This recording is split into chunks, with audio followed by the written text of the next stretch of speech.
Hey there, physics pals. Paul Lake here with another physics problem solved. I hope you're doing well. This is a little different than most of my videos. I'm going to answer three more conceptual questions about vectors. And these questions are part of a worksheet that I've created. That includes problems and lectures and so on all about vectors. Check that out. Look in the description. There's a link to a Google Doc that links to those problems. And I think this is lesson 6 or 7, I can't remember, but it's on vectors. So anyway, check that out. And hey, let's get to it. The question says, can the magnitude of a particle's displacement be greater than the distance traveled?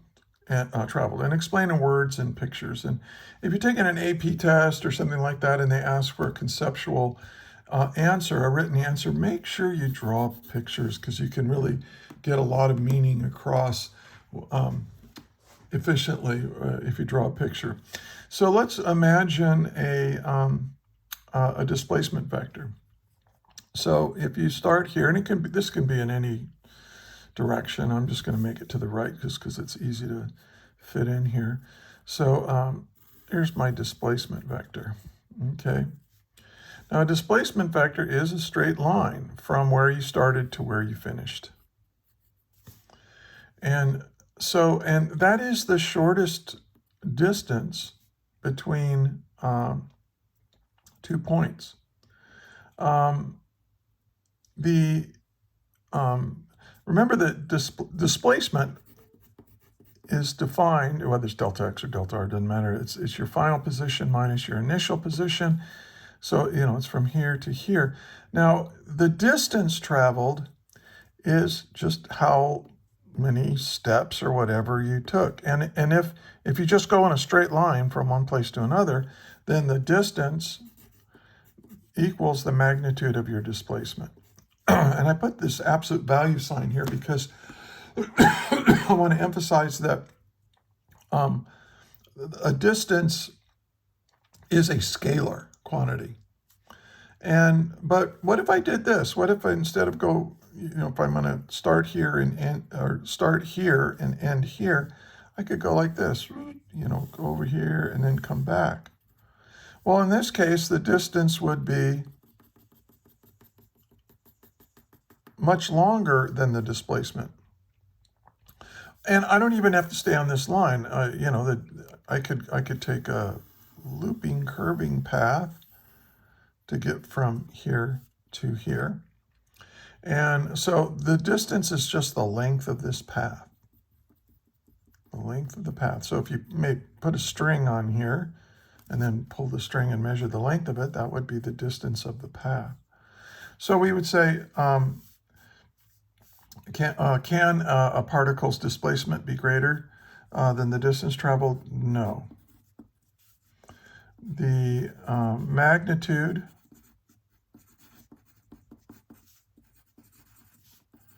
of the displacement is the shortest possible distance from one point to another. So in other words, we can say that D can be equal, let me write it this way. I can say that the magnitude of the displacement can be equal, but it also can be less. It can be less than or equal to the distance traveled. Okay, and so I hope that's clear. And by the way, if I say something that isn't clear or whatever, or if you just have a question, put it in the comments, but put a timestamp with your question, and that way I can scroll through it and then take a look, and I answer every question. So that's cool. All right. So let's make sure we answered it. Can the magnitude of it be greater? No. The magnitude of the displacement vector is the shortest possible distance from one point to another. So the magnitude can be less than the distance, and equal to the distance, but it can't be greater. All right, I think we've done that.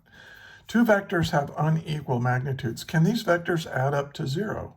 Explain in words and pictures. So if I have a vector A, and if I have a vector B, and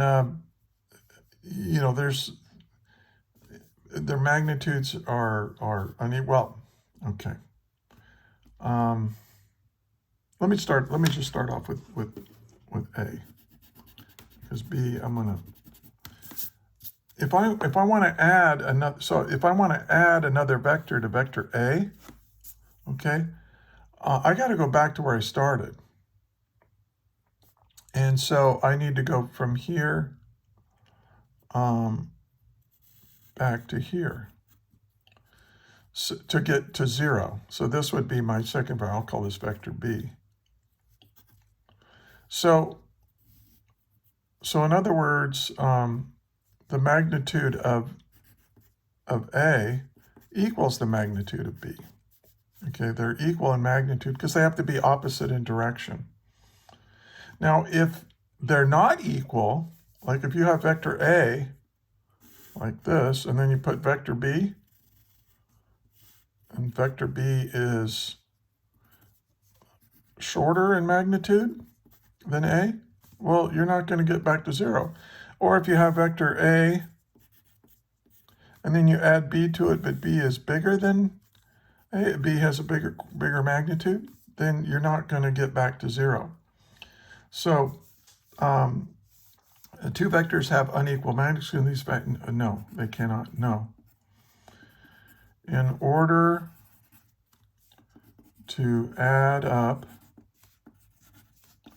to 0, the two vectors must be equal in magnitude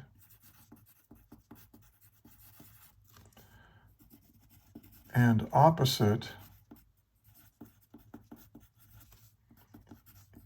in direction. So you gotta go back. Okay, words, pictures. Hopefully that's clear. Okay, now let's do the third one. It says the magnitudes of two vectors A and B are 5 and 2 units of some kind. Find the largest and smallest values possible for the magnitude of the resultant vector. So let's start with vector A, like we did over here. So here's A, and it's 1, 2, 3, 4, 5 units long. Now vector B is 2 units. I'll just draw vector B. Here's 2 units long. Okay, but we're not going to, we can rotate this around. So remember, when you add two vectors together, you hook them up head to tail. So I have to add, if you want A plus B to get R,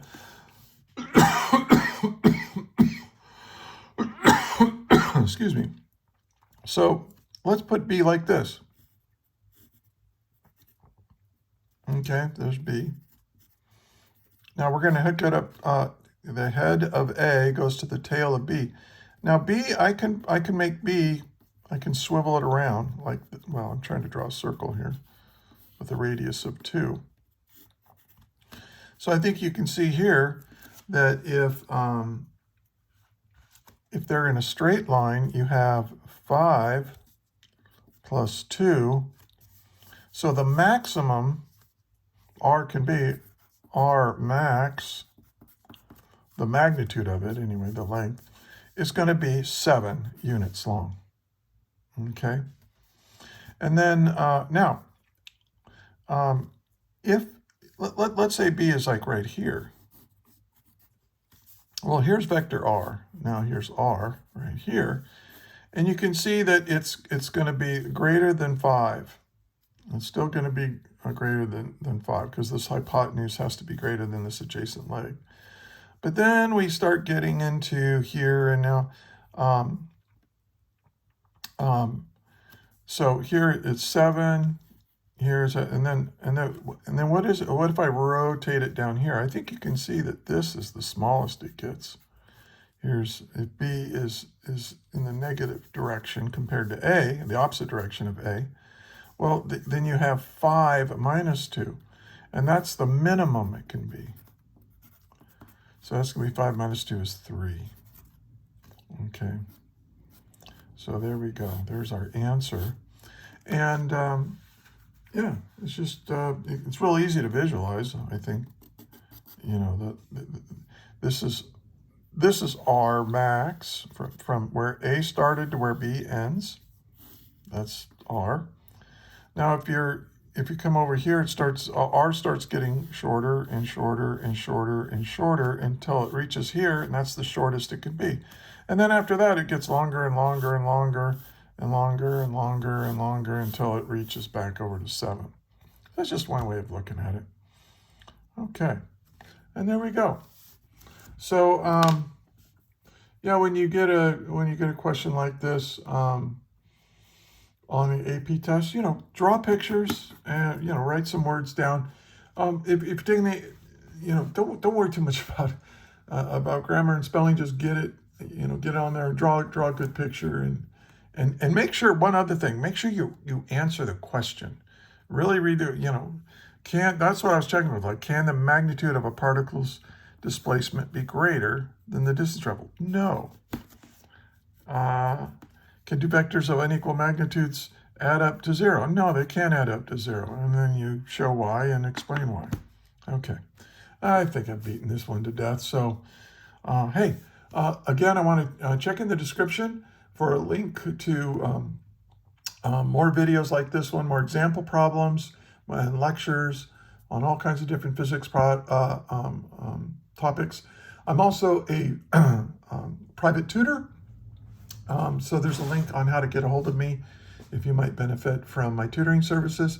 My rates are reasonable. I can save you so much time and so much stress, and I'm a friendly, nurturing person. I can get you through this and maybe even help you enjoy it, because I know physics can be really, really difficult. And finally, thank you for watching, and thank you for being a physics student, because without smart, hardworking students like you studying this, our technologically, scientifically based civilization will crumble. So good for you. You're saving the world. You're doing good. So anyway, until the next video, thanks for watching, and may the net force be with you always. That is all.